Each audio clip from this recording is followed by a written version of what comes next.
In this episode, we begin a new foundational pillar of cybersecurity, cryptography, and specifically the basics of symmetric encryption. Up to this point, you have focused on risk, governance, and controls at a conceptual level. Now we start exploring one of the core technical mechanisms that protects confidentiality in the digital world. Symmetric encryption may sound complex, but at its heart it is built on a simple idea. The same secret key is used to lock and unlock data. When you understand how that works and why it matters, you gain insight into how digital trust is established in systems that transmit and store sensitive information. The goal here is not to turn you into a mathematician, but to give you a clear mental model of how symmetric encryption supports confidentiality and fits into the broader risk landscape. When the concept feels intuitive, exam questions about cryptography become manageable instead of intimidating. Before we continue, a quick note. This audio course is a companion to our course companion books. The first book is about the exam and provides detailed information on how to pass it best.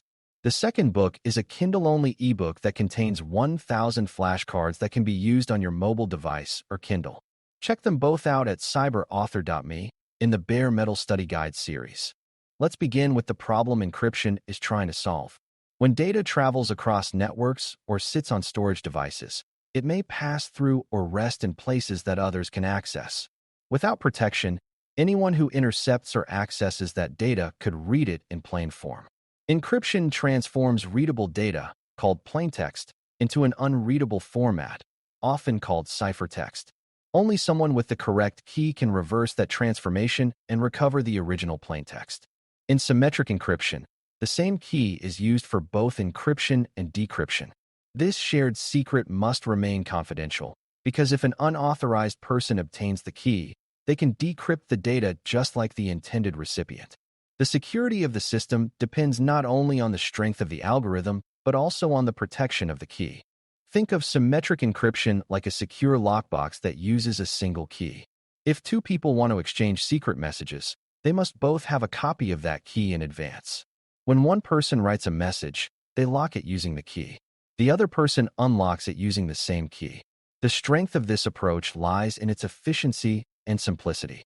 Symmetric encryption algorithms are generally fast and well-suited for encrypting large amounts of data.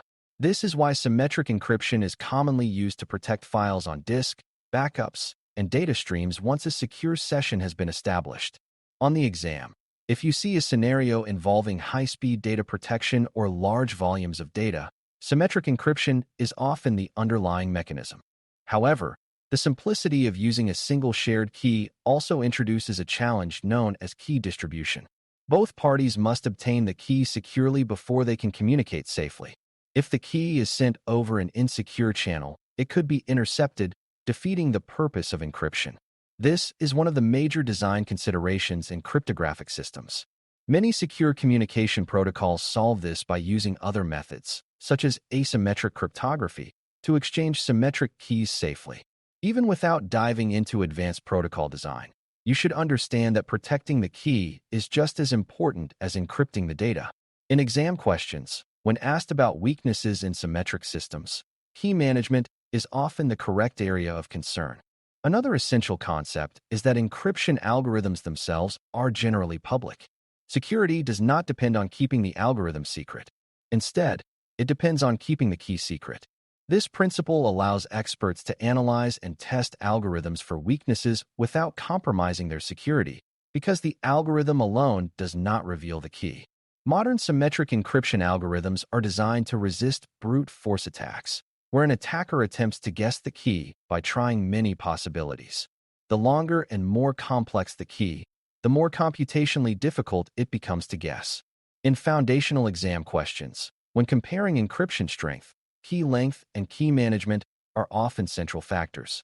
Symmetric encryption primarily protects confidentiality, one of the three pillars of the CIA triad. When data is encrypted, unauthorized users cannot read it even if they gain access to storage or intercept it during transmission. However, encryption alone does not automatically guarantee integrity or availability. Data could still be deleted or modified if other controls are weak. This distinction matters because exam questions sometimes test whether you understand which security property a control supports. If the scenario describes preventing unauthorized reading of data, encryption is likely the relevant control. If it describes detecting unauthorized modification, additional mechanisms like hashing may be needed. Keeping these distinctions clear prevents confusion between related but different cryptographic concepts. Symmetric encryption can be applied in different contexts. Data at rest refers to stored data, such as files on a hard drive or backups in a storage system. Encrypting data at rest protects against unauthorized access if a device is stolen or if storage systems are compromised. Data in transit refers to data moving across networks, such as when accessing a website or sending an email. Encrypting data in transit protects against interception by unauthorized parties. In many real-world systems, symmetric encryption plays a role in both contexts. For example, once a secure communication session is established, symmetric encryption is often used to protect the bulk of transmitted data because it is efficient. On the exam, recognizing the context of data at rest versus data in transit helps you choose appropriate controls. It is also important to understand that encryption strength depends not just on algorithm design, but on implementation. Weak implementations, such as hard-coded keys or poor random number generation, can undermine otherwise strong algorithms. While you are not expected to perform detailed cryptographic analysis at the foundational level, you should understand that human and procedural weaknesses can compromise cryptographic systems. This connects back to risk management and governance. If keys are not rotated, stored securely, and protected by access controls, the encryption system may fail even if the algorithm is robust. Exam scenarios sometimes highlight poor key management as the real vulnerability rather than a flaw in the encryption method itself. Another key idea is that symmetric encryption is typically faster than asymmetric encryption. This performance advantage makes it suitable for encrypting large datasets and high-speed network traffic. Because of this, many secure systems use a hybrid approach. Asymmetric methods are used to exchange a symmetric key securely, and then symmetric encryption protects the actual data. You will explore asymmetric cryptography in more detail later, but for now, it is enough to recognize that symmetric encryption is often the workhorse of secure communication once trust is established. When you see questions about protecting large volumes of data efficiently, symmetric encryption is usually part of the answer. From a risk perspective, encryption reduces the impact of certain threats. If a laptop containing encrypted data is stolen, the confidentiality risk is reduced because the thief cannot easily read the data without the key. If network traffic is encrypted, interception may not expose meaningful information. However, encryption does not prevent theft or interception. It reduces the consequences. This distinction aligns with the concept of risk mitigation. Encryption lowers the impact of data exposure events, but does not eliminate the underlying threat entirely. Understanding this nuance helps you answer questions about how encryption changes risk rather than assuming it solves every security problem. Key management remains one of the most critical aspects of symmetric encryption. Keys must be generated securely, stored securely, distributed securely, and eventually replaced or revoked when necessary. If keys are reused improperly or shared too broadly, the risk increases significantly. Good key management practices often include limiting who can access keys, protecting keys with additional safeguards, and rotating keys periodically. Even though the exam at this level may not dive deeply into key lifecycle processes, recognizing that key protection is central to encryption security is essential. When evaluating answer choices, if a scenario involves compromised keys, the correct response often involves improving key management rather than changing algorithms. As you study symmetric encryption, avoid the misconception that stronger encryption always means more security regardless of context. Encryption must be part of a broader control environment that includes access control, monitoring, and secure configuration.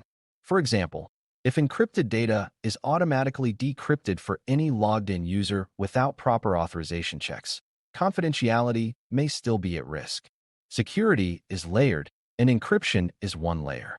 This layered thinking connects back to defense in depth, where multiple safeguards work together to reduce risk. On the exam, answers that combine encryption with other appropriate controls often reflect a stronger overall security posture. Finally, remember that encryption contributes to digital trust. When users see that their data is protected during online transactions, they are more willing to share information and conduct business. Organizations rely on this trust to operate in digital environments. If encryption is weak or poorly managed, that trust erodes quickly. Understanding symmetric encryption at a foundational level helps you appreciate how technical mechanisms support business objectives like confidentiality, compliance, and reputation protection. Even though the mathematics behind encryption can be complex, your focus here is on purpose, function, and risk impact. That clarity is what the exam expects at this stage. To conclude, symmetric encryption is a foundational cryptographic mechanism that uses a single shared key to transform plaintext into ciphertext and back again.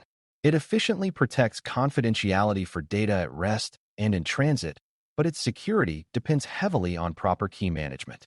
Encryption reduces the impact of data exposure threats, but does not replace other controls like access management and monitoring. Modern algorithms are publicly known, and security depends on keeping keys secret rather than hiding the method. When evaluating scenarios, focus on how encryption supports confidentiality and how key protection influences overall risk. If you keep one decision rule from this episode, let it be this. When assessing symmetric encryption, always ask whether the key is protected, because the strength of the algorithm matters far less than the security of the key itself. Thanks for listening. For more audio courses, daily newsletters, and more, please visit baremetalcyber.com.